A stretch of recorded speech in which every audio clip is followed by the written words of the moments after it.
Everyone, welcome to A Word with Kelly Scott Reed. I am honored to be here with Chuck Hobbs. Chuck and I met literally online, and he was so kind to come and speak with me today.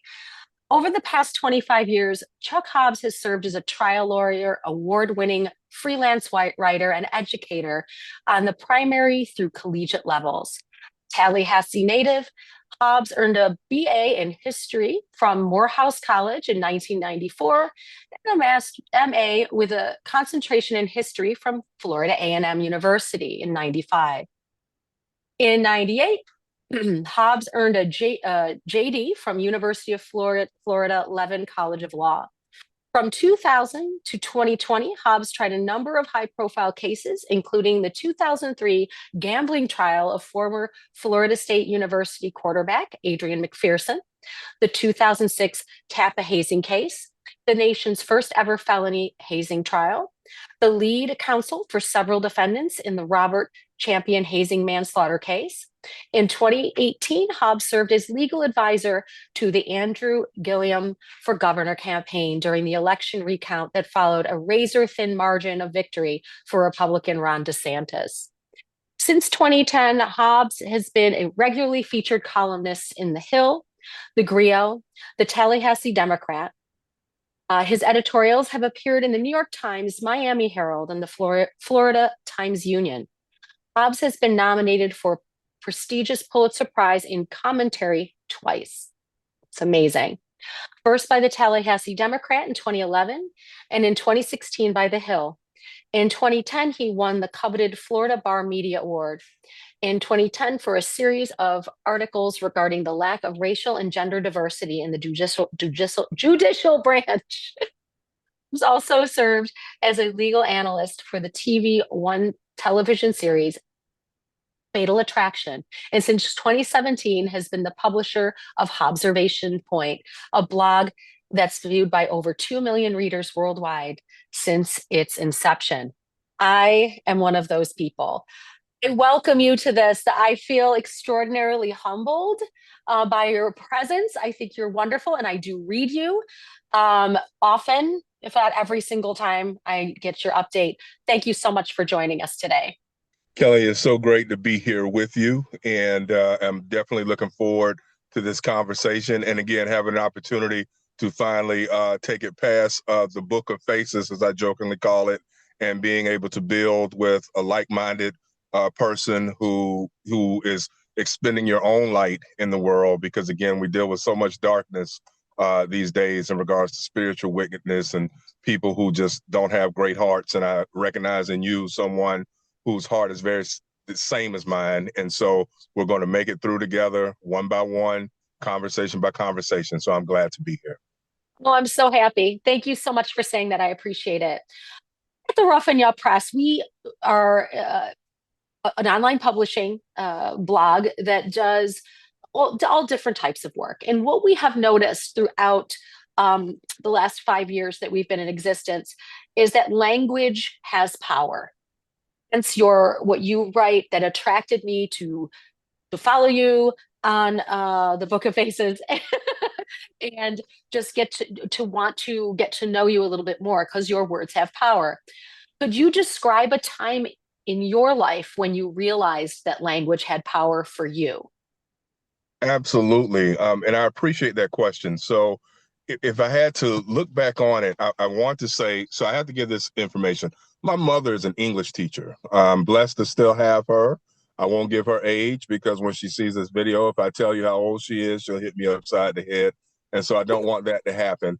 But my mother was a longtime English teacher. She taught on middle school, high school, and collegiate levels for a number of years. So when it comes to writing, I tell people all the time that, sure, there are some gifts that were given intellectually, but my writing abilities were born through hard work and trial and error. And what I mean by that is when you're the son of an English teacher or son of an English professor or daughter of the same, when you write something, it's going to be perfect because when you go to get it proofread by mom, she used to pull out that red ink pen and just slice my stuff up. I mean, just like no, and And eventually what happened is after many long nights of having to sit at the kitchen table and literally rewrite by hand or peck at the typewriter. Kids these days won't know what a typewriter is, but having to sit there and hunt and peck at the Smith Corona and tearing up sheets that were bad because mom said, nope, start over. This is awful. Eventually what started to happen, Kellie, is I figured it out. I started to understand the concepts that she was providing to me with the feedback, and it all started to flow together.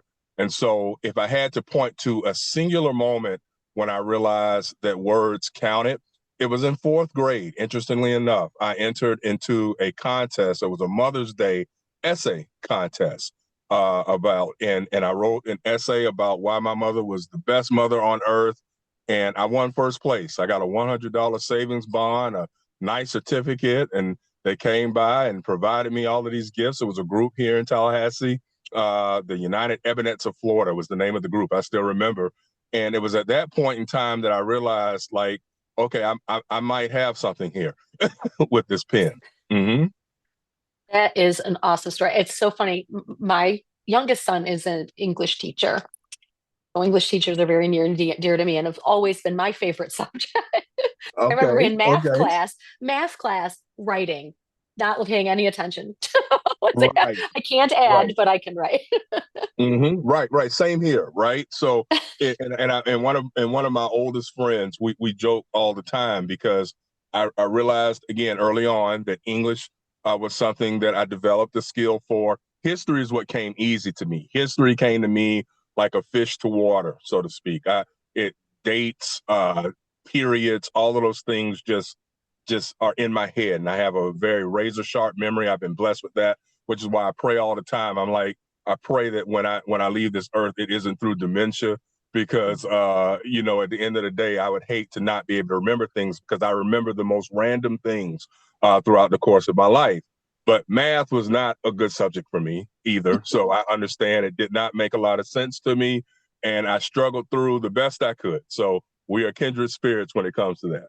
That is true, and it's funny because history is told stories, right? Whether Mm-hmm. it's written or verbal. And if you're a writer, you're also a storyteller, whether that is a true story, a non-fiction story, a poem. You're a storyteller, so it kind of all fits together. I feel I love history as well. I don't have a memory for dates, but I have a memory for the stories. So I remember being in history class and Yes, hearing stories and never forgetting it to even this day. So I feel you on that one. Now, definitely. do you have a piece, an article, or part of your blog that you've written maybe recently that you're particularly proud of? And could you tell us about it? Oh, absolutely. So recently, I'm here in Tallahassee, Florida. And Tallahassee is the capital of Florida. There are two major universities here, Florida State University and Florida A&M University. Brief history for both of those. Florida State University once was called the Florida State College for Women during the Jim Crow era. Florida had three public universities, the Florida State College for Women in Tallahassee. You had the University of Florida, which was strictly for men, which was based in Gainesville. And then you had the Florida A&M College. It was originally called the State Normal College for Colored Students. It went through several name derivations. But those three schools were the three public schools in the early 20th century here in Florida. And so obviously blacks and whites were separated by race until the late 1960s. Obviously the Brown versus Board of Education decision was supposed to have mandated integration as early as 1954. But what you found is a lot throughout the South, real integration didn't start to happen until the mid to late 1960s as these Southern legislators and governors fought it tooth and nail in the courthouses and what have you. And so what's happened is the majority of my family, my father and mother, met at Florida A&M University during the Jim Crow era when it was still very much segregated. And so what wound up happening here is Florida A&M just went through a very serious presidential search over the course of the last 5 or 6 months. And what happened is I wrote a series of articles, both in my blog as well as for the Tallahassee Democrat, and almost daily Facebook posts about my concerns in the current era, because Florida is a MAGA state, as I often joke about, the Make America Great again state. There's a lot of Trump influence here throughout the state of Florida. And the concern is that our governor, Ron DeSantis, he ran against Trump in 2024 briefly, but make no mistake, he's a Donald Trump acolyte. And he's an individual who has restructured our educational system over the course of the last 7 years in a way that has the boards of education as well as the board of trustees at FAMU filled with people who see the world like he does and see it like Donald Trump does. So that means they are against DEI, they're against affirmative action, they are against the accurate teaching of American history, which includes sometimes some very painful episodes when it comes to Black people, Native Americans, Asians, and definitely with respect to women. And so with that, my concern was back in April or May when we first started to learn that the fix was on, so to speak, which is the fact that Governor DeSantis was going to try to plant an ally of his into the presidency at FAMU. I immediately took to my pen to educate people about the long history of Jim Crow here in the state of Florida and the mistreatment of Florida A&M University historically as being a Black college that was not necessarily well funded or treated correctly during Jim Crow, and address my concerns that we're heading back to that period of time in my opposition to the woman who ultimately was confirmed as president of the university. So we're still dealing with some of that right now. She started in August and, she's still receiving a lot of backlash, but there are a lot of us who are sitting here and we're calling ourselves the watchers on the wall. And I use my blog for that too, which is to pay attention to the different things that are happening in the Florida legislature with respect to the university, because we're going to hold her to account. She has indicated that she will fight for FAMU. We're going to see. And if she's not, then we definitely, you will see articles in the Observation Point, as well as on Facebook and in other mediums that will address my concerns about the future of the university. That I always say, if it did not exist, I don't exist. Because if my dad wasn't playing football on campus and met my mom, I'm literally not here, or I'm here and my name is something else other than Chuck Hobbs. Let's just put it that way. So It's with funny. that, I'm I most feel proud like of I that. know your parents. Right, right, right, right, Oh, right, I right. tell you, and you write these beautiful things about your parents, and it's just so incredibly moving. And of course, what you're doing is so important. And that's why I feel this interview is so important right now. Most of the time, we talk about writing in the fictional sense or people publishing books and poetry, which all makes beautiful, perfect sense and wonderful and changes lives also. But what you're doing is there's a lot of education involved. Like, I think I know more about the issues at AMU than I really should. But because you come up in my feed and I follow you so diligently, it's come to my attention as well. And I think maybe since we have worldwide range in terms of our viewership at Raffinia, because we're online, and other people will, not just here, which is really important. Um, Absolutely. Kellie, what's interesting about what you just said on that too? So as a yeah. writer and talking about the process, one of the things is I am what has of recently been called an ambivert. I had never heard of that term until maybe about 10 years ago. But people call it an extroverted introvert. I have an aspect of me that's a people person, but I have some very serious introversions that would make people who knew me 30, 40 years ago be like, wow, Chuck used to be the life of the party. And now all he wants to do is stay home and watch YouTube and rest and write and what have you, right? Mm-hmm. But what's interesting is when I am writing, and I tell people this all the time in terms of how my process is, it's almost as if there's some type of spiritual something inside of me that decides what topic or which topic to pick to write about on a given day. I'm serious. It pops into my head, and it's like I do not stop typing until whatever it is that's in my head gets out. And there's always that part of me, even when I'm done, when I press send, there's that part of me that's introverted that's like, is anybody going to find this interesting? Will anybody care to even read this? So when you just said that, it made me chuckle when you said, I know more about Florida A&M University than I ever did before because of your feed. That makes me feel good because, again, these things are coming from somewhere deep in my spirit when I write about them. Even sometimes the not so nice things, the profane things, again, they just pop into my head, and there it is. I post. That's Mhm. great. Um, I always ask this question because I feel our criticisms can sometimes influence us more than the good feedback. So, what is the most helpful criticism you've received, either in your writing in general or life? Oh no, that's wonderful. That's an excellent question. I think off the top of my head, one of the criticisms that I received that I rejected somewhat, but I appreciated the feedback was I've occasionally get people who say, "Well, Chuck, you write in a way that isn't going to be good for the masses, so to speak. Your vocabulary usage. Sometimes no one wants to go to the dictionary and look up what." And I've rejected that because in my head, I'm like, well, I had to learn those words uh, in elementary, middle, and high school. We all had to learn them for the SAT. And I'm like, if they're still swimming around in my brain, I might as well dust them off from time to Mhm. time and use one of those SAT words, as I call them, as opposed to a simpler concept. Mhm. So that's one thing. But another thing that I've gotten back that was a constructive criticism that I have had to work on is, and this is that part of me that's a lawyer, I've had to learn how to break my paragraphs down smaller. Early on, when I used to write my blog posts, you would see paragraphs that would just run on and on and on. I'm not saying run on sentences. I'm saying, but the paragraphs would be lengthy.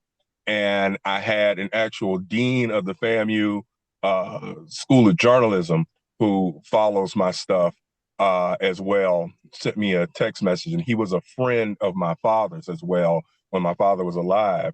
And he sent me a text message saying, "Hey, love what you do, but break these paragraphs up. They're too long." And I wasn't gonna like not listen to him because I'm like, this guy is the former dean of the School of Journalism. He's worked as a newspaper editor and things of that nature. So I listened to everything that he said. And so now I break the paragraphs up smaller, but I still adhere to the more formal essay style of writing. I mean, every now and again, I'll do the more colloquial type of fun posts, but if Mhm. I am writing something that's serious in my heart, it's a formal essay that adheres to all of the strictures that my mom taught me when she first started off with those red pens and started telling me how to get it done.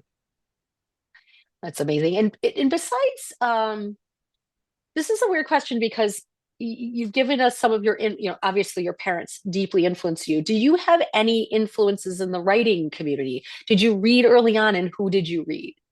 Oh my goodness, love that question. A number. So off the top of my head, I loved to read when I was a kid. A man named William Raspberry. He was a longtime columnist for the Washington Post. I used to read his work religiously. I used to read the work of a local writer in Tallahassee named not George, I'm sorry, Gerald Inslee, who was an op-ed writer. I used to love for the newspaper to come when I was in middle and high school and get to see his post twice a week. Likewise, for another mentor of mine named Roosevelt Wilson, who was a longtime journalism professor at Florida A&M University, he also owned the local Black newspaper called the Capital Outlook. And interestingly enough, he gave me my very first professional column space when I was a young lawyer, fresh out of law school. He had read some of my stuff. My father, who was on the FAMU staff with him, used to hand him my stuff. I had no idea that dad was doing that when I was mailing my old articles from school to him. But Professor Wilson was like, "Hey, I want to give you an opportunity." And I ran a column in his newspaper for almost a decade. But I used to love to read his columns. So interestingly enough, uh, I have always wondered, I never got to ask Professor Wilson this, but I've always wondered if he noticed some of his own style within the things that I was producing. So if I had to say what my writing is like, it's an amalgamation of those three men as well as George Will. He's a conservative writer. He still Yeah. writes maybe once a month or so. I very rarely agree with him on anything, but I enjoy the way he turns a phrase, and I enjoy the way that he constructs his essays. and defends his point of view. And so, with that, if I had to say who influenced my writing the most, it would be William Raspberry, Roosevelt Wilson, Gerald Inslee, and George Will. I owe a debt of gratitude to all four men. You can knock me over with a feather with the George Will. Right, right, right. But for me, I look at that as such a brilliant thing because everybody has something to teach us, even the people that we don't agree with. I Mm-hmm. have to keep that in my mind all the time because I tend to not feel that way sometimes. But the fact that you said that is really incredible. Thank you so much for that candid answer. I really appreciate you being with us. I'm very honored. This has been absolutely wonderful. I hope you'll do it again sometime. I would really love to go deeper into some of the subjects. We're trying to expand. We have many interviews done, but I'd like to go deeper, involved in subjects, and maybe get a little bit more of a deep dive into your work at some point, if that would be fine with you. Anytime, Awesome. anytime. Just let me know. I will. Thank you so much. And thanks everybody for joining us. Subscribe to the Rough and Yaw Press. Pass this on. Get this out. It's awesome. It's free. You can watch it and learn something. Have a great day, everyone.